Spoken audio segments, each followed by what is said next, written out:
See, the Apostle Paul said in 2 Corinthians 12, 2 ಕೊರಿಂಥ 12ರಲ್ಲಿ ಪೌಲರು ಹೇಳೋದನ್ನ ನೋಡಿ. there was a man who had such a lot of knowledge of the Bible, the Apostle Paul. ಅಪೊಸ್ತಲ ಪೌಲನಿಗೆ ಬೈಬಲಿನ ತಿಳುವಳಿಕೆ ಬಹಳವಾಗಿತ್ತು ಅಂತ ತಿಳ್ಕೊಂತೀವಿ. And not only he had a lot of Bible knowledge, he had a lot of righteousness also. ಬೈಬಲಿನ ತಿಳುವಳಿಕೆ ಮಾತ್ರ ಅಲ್ಲ, ಆತನಿಗೆ ಬಹಳ ನೀತಿ ಕೂಡ ಇತ್ತು, ನೀತಿವಂತನಾಗಿದ್ದನು ಆತ. Once he stood before a high priest and said, from my childhood till today I have kept a good conscience always. ಒಂದು ಸಲ ನೋಡ್ತೇವೆ ಅಪೊಸ್ತಲರ ಕೃತ್ಯದಲ್ಲಿ ಮಹಾಯಾಜಕನ ಮುಂದೆ ನಿಂತು ನನ್ನ ಚಿಕ್ಕಂದಿನಿಂದ ನಾನು ಇಲ್ಲಿಯವರೆಗೂ ನನ್ನ ಮನಸಾಕ್ಷಿಯನ್ನು ಶುದ್ಧವಾಗಿಟ್ಟಿದ್ದೀನಿ ಅಂತ ಹೇಳಿದನು. How many of you can say that? ಅದನ್ನ ನಮ್ಮಲ್ಲಿ ಎಷ್ಟು ಜನಕ್ಕೆ ಹೇಳಲಿಕ್ಕೆ ಸಾಧ್ಯ? Is there anybody here who can say that? ಯಾರಾದರೂ ಒಬ್ರು ಹೇಳಲಿಕ್ಕೆ ಸಾಧ್ಯ ಇದೆ ಇದನ್ನ? What the Apostle Paul said in Acts 23:1, ಅಪೊಸ್ತಲರ ಕೃತ್ಯ 23:1ರಲ್ಲಿ ಪೌಲನು ಹೇಳಿದ್ದನ್ನ, from my childhood till today I have kept a good conscience. ನನ್ನ ಚಿಕ್ಕಂದಿನಿಂದ ಇಲ್ಲಿಯವರೆಗೆ ನನ್ನ ಸಾಕ್ಷಿಯನ್ನು ಶುದ್ಧವಾಗಿಟ್ಟಿದ್ದೀನಿ ಅಂತ. And in Philippians chapter 3 he says, according to the standard of the 10 commandments I was completely righteous. ನಾನು ಫಿಲಿಪ್ಪಿ 3ರಲ್ಲಿ ಹೇಳ್ತಾರೆ, ದೇವರ ಆಜ್ಞೆಗಳ 10 ಆಜ್ಞೆಗಳ ನಿಯಮದ ಪ್ರಕಾರ ನಾನು ಪೂರ್ಣವಾಗಿ ಒಬ್ಬ ದೋಷರಹಿತನಾಗಿದ್ದನು ಅಂತ. He had studied in a Bible school, he had so much knowledge. ಆತ ಒಂದು ಬೈಬಲ್ ಕಾಲೇಜಿನಲ್ಲಿ ಓದಿದ್ರಿಂದ ಆತನಿಗೆ ಬೈಬಲಿನ ತಿಳುವಳಿಕೆ ಬಹಳವಾಗಿತ್ತು. What is the great danger of having a lot of knowledge and a lot of righteousness? ಬಹಳವಾಗಿ ನೀತಿ ಮತ್ತು ಬೈಬಲ್ ತಿಳುವಳಿಕೆ ಇರೋದ್ರಿಂದ ಯಾವ ಅಪಾಯ ಇದೆ? Is it bad to be righteous? ನೀತಿವಂತರಾಗಿರೋದು ಕೆಟ್ಟದ? ಇಲ್ಲ. Is it bad to have Bible knowledge? ಬೈಬಲ್ನ ತಿಳುವಳಿಕೆ ಇರೋದು ಕೆಟ್ಟದ? No. ಇಲ್ಲ. But the great danger is that those who have a lot of knowledge and have a lot of righteousness become proud of it. ಆದರೆ ಅದರಲ್ಲಿರೋ ಅಪಾಯ ಯಾವುದಂದರೆ, ಯಾರಿಗೆ ಹೆಚ್ಚು ನೀತಿ ಮತ್ತು ಬೈಬಲಿನ ತಿಳುವಳಿಕೆ ಹೆಚ್ಚಾಗಿರುತ್ತೋ ಅವ್ರಿಗೆ ಗರ್ವಿಗಳಾಗುವಂಥ ಅಪಾಯ ಇದೆ. And that pride will send them to hell. ಆ ಒಂದು ಗರ್ವ, ಅಹಂಕಾರ ಅವ್ರನ್ನ ನರಕಕ್ಕೆ ಕಳಿಸುತ್ತೆ. So what did God do to Paul? ಪೌಲನಿಗೆ ದೇವರು ಏನು ಮಾಡಿದರು? He gave him a little sickness. ಆತನಿಗೆ ಒಂದು ಕಾಯಿಲೆಯನ್ನು ಕೊಟ್ಟರು. He calls it here in 2 Corinthians 12:7 a thorn in the flesh, a messenger of Satan. So ಇಲ್ಲಿ 12ನೇ ಅಧ್ಯಾಯ 2ನೇ ಕೊರಿಂಥ 7ನೇ ವಚನದಲ್ಲಿ ಹೇಳ್ತಾರೆ, ಶೂಲ ನನ್ನ ಶರೀರದಲ್ಲಿ ನಾಟಿದೆ ಎಂಬಂತೆ ನನ್ನನ್ನು ಗುದ್ದುವುದಕ್ಕೆ ಸೈತಾನನ ದೂತರಲ್ಲಿ ಒಬ್ಬನು ನನಗೆ ಕಳಿಸಲ್ಪಟ್ಟನು ಅಂತ. Sickness is a messenger of Satan, it is not from God. ಒಂದು ಅಸ್ವಸ್ಥತೆ ಅಥವಾ ಕಾಯಿಲೆ ಒಂದು ದೂತನಂತೆ ಅಂತ ಹೇಳುತ್ತೆ. Why do I say that? ಯಾಕೆ ಹೇಳ್ತೀನಿ ನಾನು ಹಾಗೆ? Because I want to ask you fathers, will any of your fathers give sickness to your children? ನೀವು ನಿಮ್ಮಲ್ಲಿ ತಂದೆಯವರಿಗೆ ನಾನು ಕೇಳಲಿಕ್ಕೆ ಇಷ್ಟಪಡ್ತೀನಿ, ನೀವು ನಿಮ್ಮ ಮಕ್ಕಳಿಗೆ ಯಾವುದಾದ್ರೂ ಕಾಯಿಲೆ ಕೊಡ್ಲಿಕ್ಕೆ ಇಷ್ಟಪಡ್ತೀರಾ? No. ಇಲ್ಲ. And Jesus said, if you evil fathers know how to give good things to your children, how much more your heavenly Father will give only good things to those who ask him. ಯೇಸು ಹೇಳಿದ್ರು, ನೀವು ಒಳ್ಳೆಯ ತಂದೆಯಂದಿರು ನಿಮ್ಮ ಮಕ್ಕಳಿಗೆ ಕೆಟ್ಟದನ್ನ ಕೊಡ್ಲಿಕ್ಕೆ ಇಷ್ಟಪಡೋದಿಲ್ಲ, ಹಾಗಿದ್ರೆ ಒಳ್ಳೆಯ ತಂದೆ, ಪರಲೋಕ ತಂದೆ ಎಷ್ಟು ಒಳ್ಳೆಯವರು ಯೋಚನೆ ಮಾಡಿ. Don't ever say God gave you a sickness. That will be like saying your father or mother gave you a sickness. ನೀವು ಯಾವತ್ತು ದೇವರು ನನಗೆ ಕಾಯಿಲೆಯನ್ನು ಕೊಟ್ಟರು ಅಂತ ಹೇಳಬೇಡಿ. ಅದು ಹೇಗೆ ಅಂದರೆ ನಿಮ್ಮ ತಂದೆ ತಾಯಿ ನಿಮಗೆ ಕಾಯಿಲೆ ಕೊಟ್ಟರು ಅಂತ ಹೇಳೋದು. God allows the devil to give us a sickness sometimes. ಆದರೆ ಸೈತಾನನು ನಿಮಗೆ ಕಾಯಿಲೆ ಕೊಡೋ ತರ ಅನುಮತಿಸ್ತಾರೆ. So the sickness is a messenger of Satan. ಒಂದು ಕಾಯಿಲೆ ಅನ್ನೋದು ಒಂದು ಸೈತಾನನ ದೂತನಂತೆ. And even Paul got it. ಪೌಲನು ಕೂಡ ಹೊಂದಿದ್ದನು ಅದನ್ನ. Paul says, I got this messenger of Satan which is like something troubling me in my flesh all the time.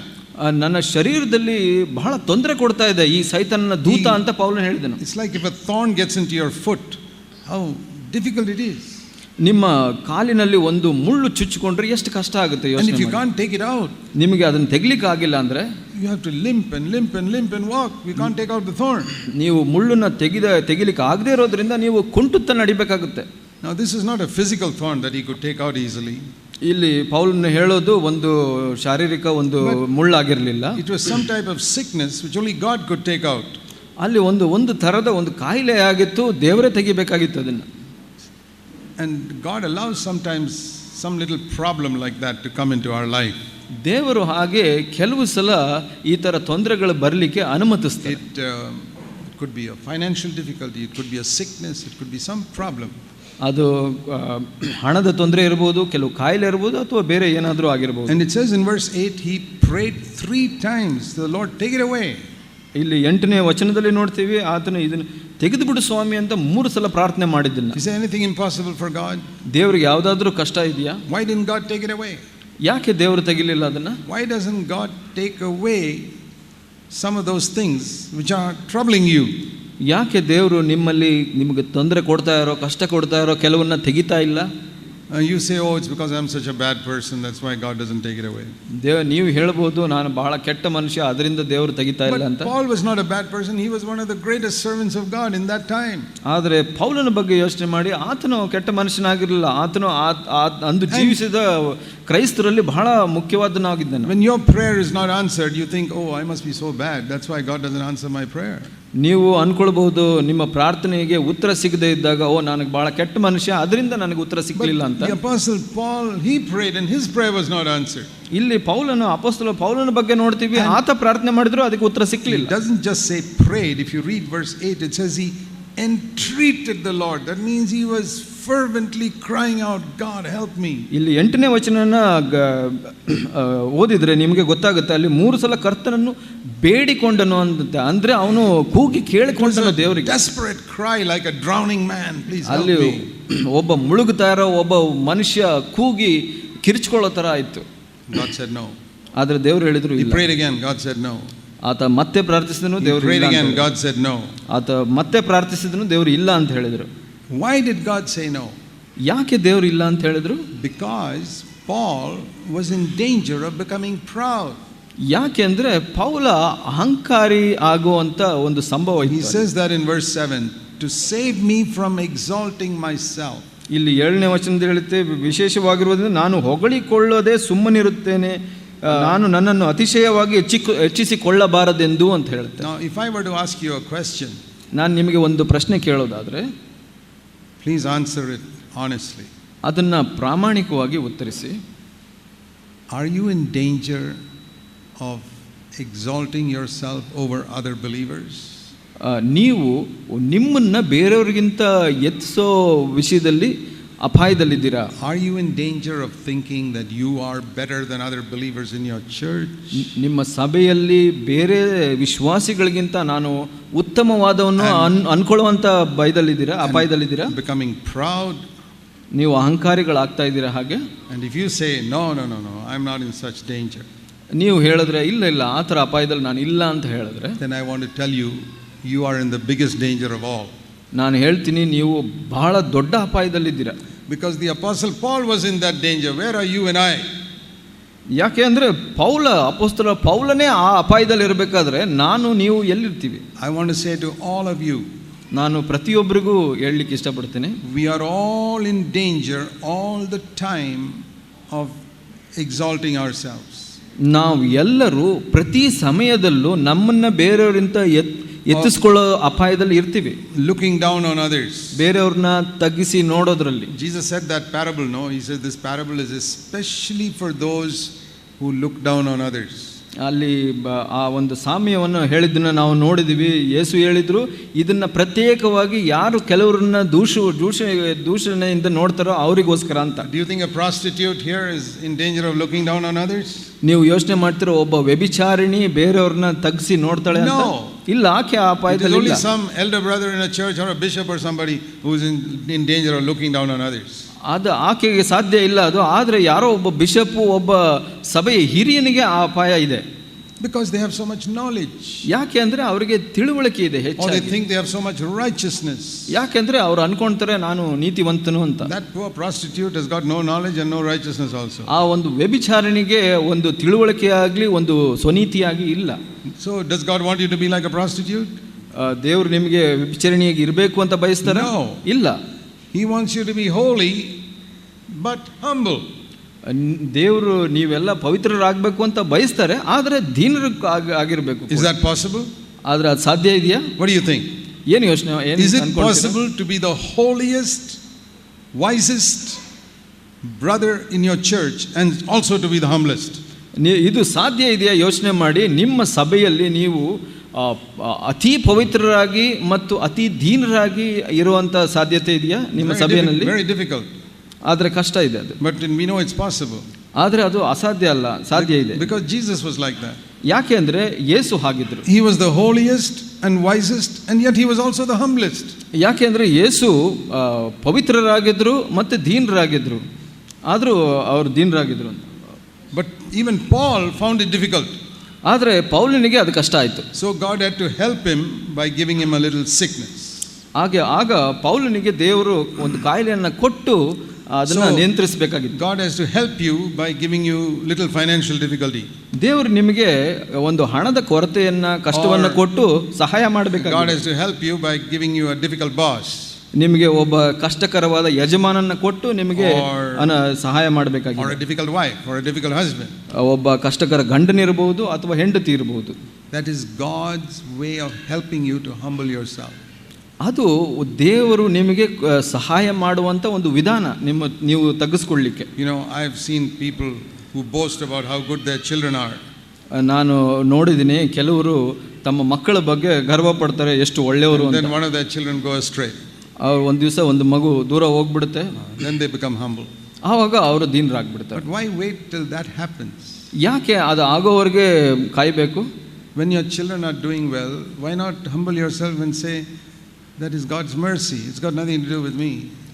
ನಿಮ್ಮ ಮಕ್ಕಳು ಒಳ್ಳೆಯವರಾಗಿದ್ದಾಗ ದೇವರೇ ಇದು ನಿನ್ನ ಕರುಣೆ ಅಂತ ದೀನರಾಗಿರೋಕ್ಕೆ ಸಾಧ್ಯ ಇಲ್ವಾ? But most people don't say that. ಆದರೆ ಬಹಳಷ್ಟು ಜನ ಹಾಗೆ ಹೇಳೋದಿಲ್ಲ. You ask yourself, ನಿಮ್ಮನ್ನು ನೀವೇ ಕೇಳ್ಕೊಳ್ಳಿ. how do you look at your own children and compare them with the other children in your church? ನಿಮ್ಮ ಮಕ್ಕಳನ್ನ ನೀವು ನೋಡಿ ಬೇರೆಯವ್ರ ಜೊತೆ ಹೇಗೆ ಹೋಲಿಸಿ ನೋಡ್ತೀರಾ ನೋಡಿ. Are you proud?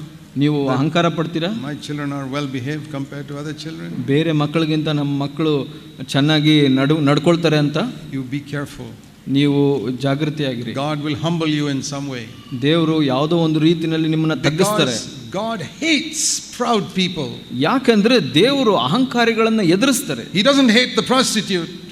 ಒಬ್ಬ ವ್ಯಭಿಚಾರಿನ ದ್ವೇಷಿಸೋದಿಲ್ಲ. He doesn't hate the murderer.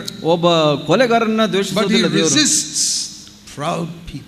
ಅಹಂಕಾರಿಗಳನ್ನ ದೇವರು ಎದುರಿಸ್ತಾರೆ. So if you want wisdom, ನಿಮಗೆ ಜ್ಞಾನ ಬೇಕಾದ್ರೆ let's turn to Psalm 25. ಕೀರ್ತನೆ 25ನೇ ವಚನ ನೋಡೋಣ. 25ನೇ ಅಧ್ಯಾಯ ನೋಡ್ಕೊಳ್ಳೋಣ.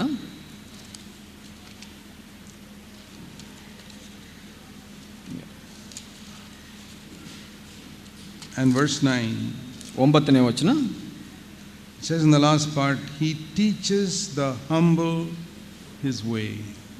ಇಲ್ಲಿ ಕಡೆಯದಾಗಿ ಹೇಳುತ್ತೆ, ದೀನರಿಗೆ ತನ್ನ ಮಾರ್ಗವನ್ನು ತೋರಿಸುವನು ಅಂತ. Whom does God teach his ways?